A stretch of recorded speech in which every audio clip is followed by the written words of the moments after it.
Welcome, friends. This is Under the Arc Sports. I'm Eric, And I'm David.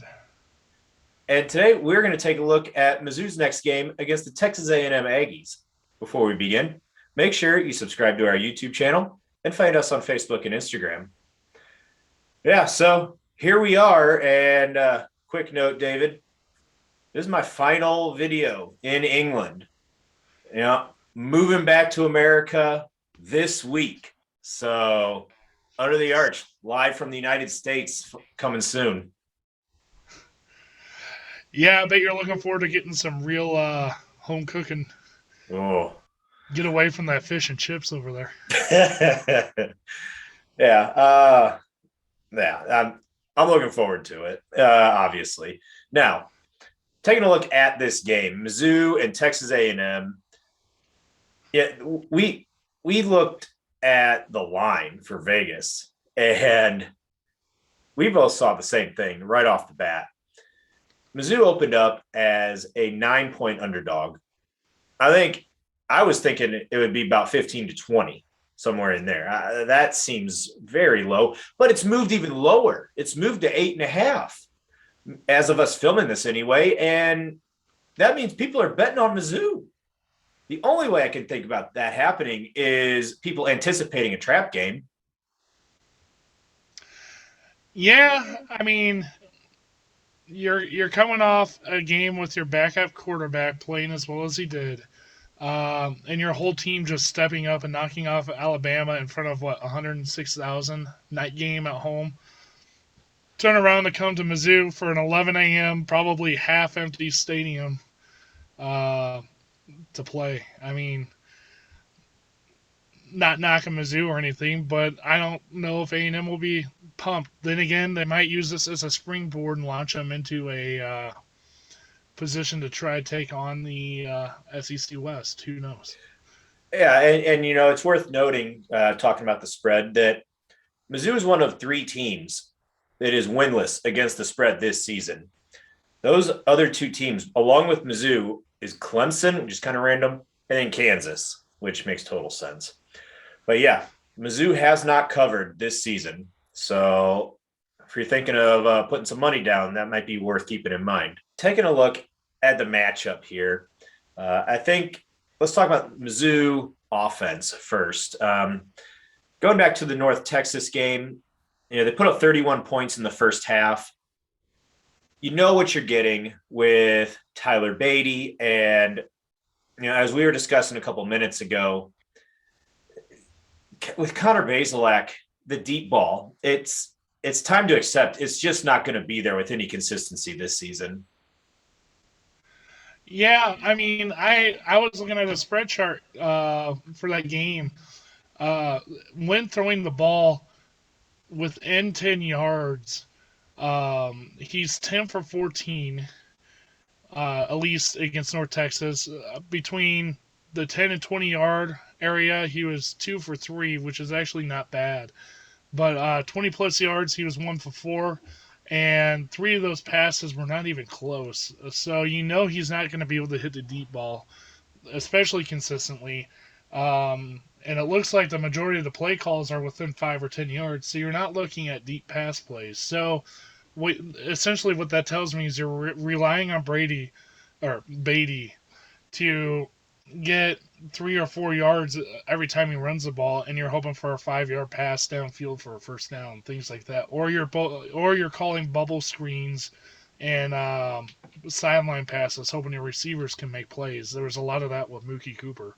Um, so Mizzou is not going to be going deep, and if I was a defense, I would force everything in front of you and play everything in front of you that way, because you don't have to worry about the deep ball, and all you have to do is sit back and wait for those short passes and try to jump a route. Now, will that happen? I don't know, because you still have to watch out for Tyler Beatty, but at least Bazelak is accurate and consistent when it comes to those short passing games, and he's good at dissecting a defense. Yeah, with the deep ball, Bazelak's inability to consistently hit that is, there's a number of things that it does. One, it magnifies any sort of penalty. Like a holding 10-yard penalty. Say you got 1st and 20, you can't rely on getting so much as like a 12, 13-yard pass to get yourself back kind of on schedule with like a 2nd and 7 or something like that. You can't count on that. The inability for Baselak to hit the deep ball means A&M, like you mentioned, can be really aggressive closer to the line of scrimmage, and they can be really aggressive with man-to-man coverage should they choose. Now, it also means Mizzou is not getting chunk plays. Instead of, there's a 25-yard pass and then another 12-yard pass here and a couple of runs and a 6-7 play drive to go for a touchdown, Mizzou is having to go 11, 12, 13 plays. And that's just more plays where they can't mess up, which sometimes they do, but not enough. As we mentioned, Tyler Beatty, he does it all. For A&M fans watching this, Mizzou's offense will go as far as Tyler Beatty can take it. It's as simple as that. Oh yeah, I wholeheartedly agree. I was just going to talk about the A&M defense. Taking a look at their players and what Mizzou can expect to see.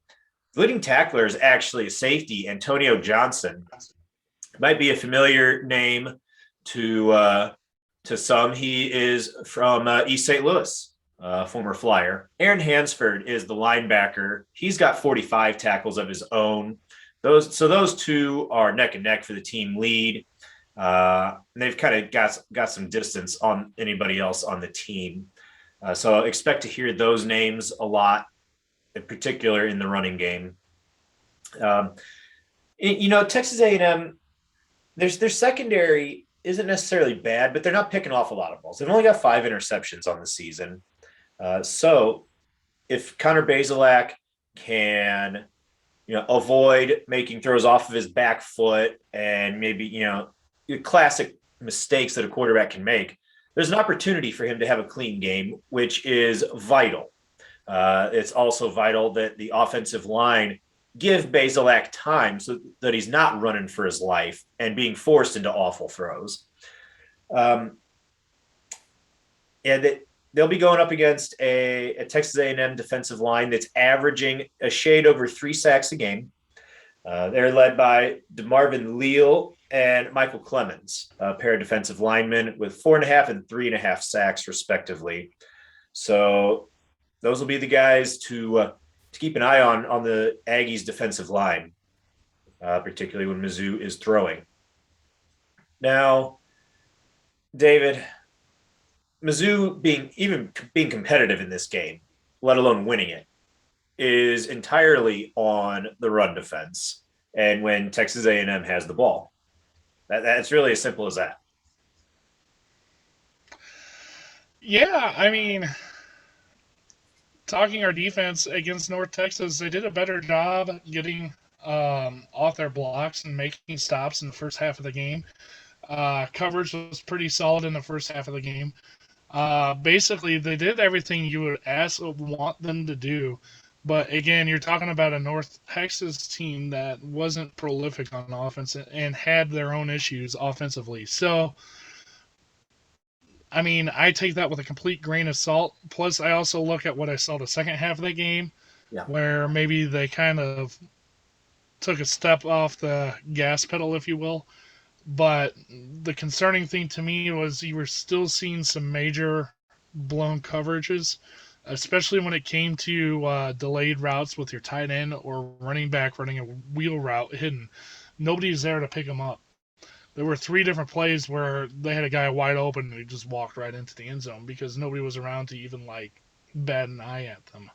So knowing that, it still concerns me. There's still a lot of things the defense needs to fix. However, we did see some improvement. The real question is it enough to get a few stops and make this game manageable? Who knows? It all really depends on how Texas A&M comes out. Yeah, and with the Aggies and their offense, it's kind of an interesting thing. their starting quarterback coming into the season was Haynes King. He had a leg injury very early in the season. So Zach Calzada has been the starter. He was the backup coming in. He's been the starter most of the season, though. So kind of getting to the point where you don't really think of him as a backup. He'd been okay for the most part, but then he had a great game against Alabama. That's really all there is to it. He played his best game of the year by far against the best team in the country, at least top ranked one anyway. So Mizzou has to recognize that he's capable, because I don't think anybody's going to say Mizzou's defense is on the same level as Bama. Even after a good game, he's still averaging 56% completion percentage. He's got 8 touchdowns, 5 interceptions. So if Mizzou can get some pressure, I think there's a chance to maybe force an errant throw here or there, maybe get a turnover or two, which would be massive in improving Mizzou's chances, obviously. But the name that I think Mizzou fans are going to hear of as much as anyone is Isaiah Spiller. He is the running back. In the Aggies' 6 games, he's got 491 rushing yards. He's averaging just under 6 yards a carry.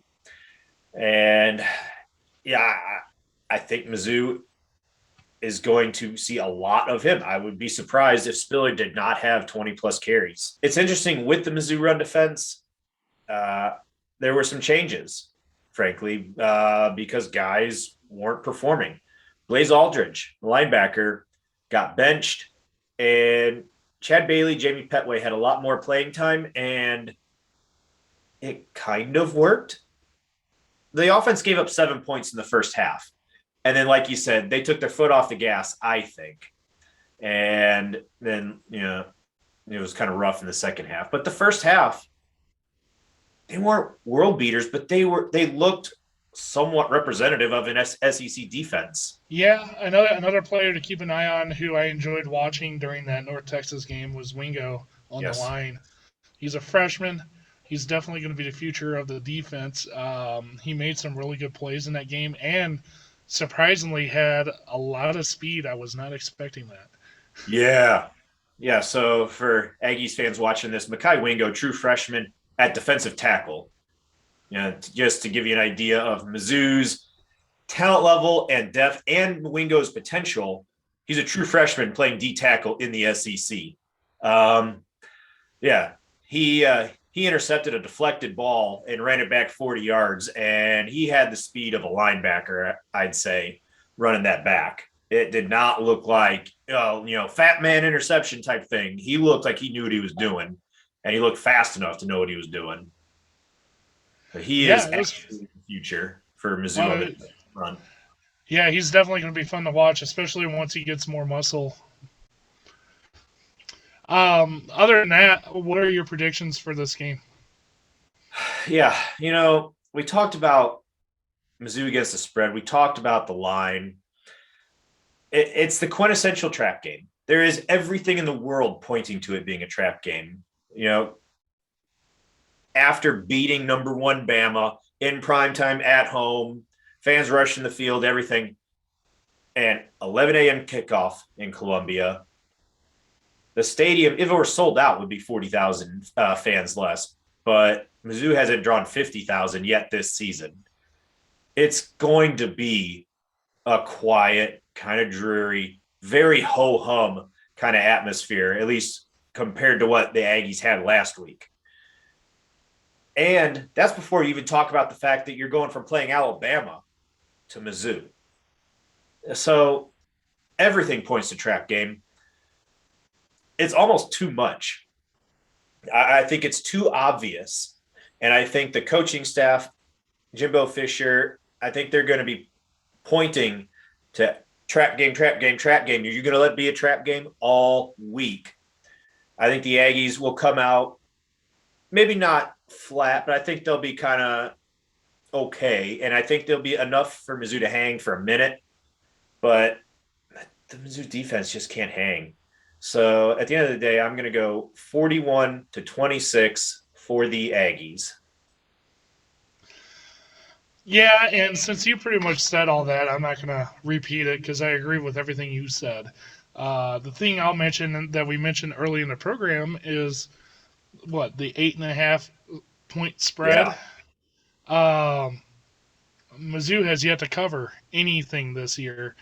Ergo, I think it's going to happen again. I think they're not going to cover that. Yeah. So, personally, I bet against Mizzou on this one. I said 45-21. Hopefully, I'm wrong. Hopefully, it is a trap game, or we come out firing and just surprise everybody. I would love to see that. But until we stop a Power 5 team consistently with a run, I cannot say that. Anyway, that's all we have this week for Under the Yard Sports. Thank you for watching.